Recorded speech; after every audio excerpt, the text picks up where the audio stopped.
Еще вот тут многие вещи, которые есть, не все сделаны нашими руками далеко. Вот.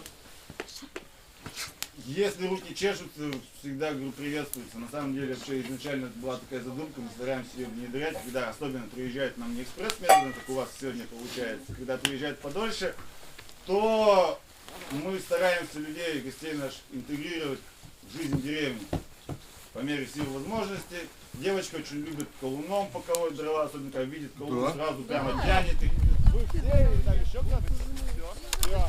Все, двигаемся. Павел, веди нас это в Вашингтон. Ты идешь уже.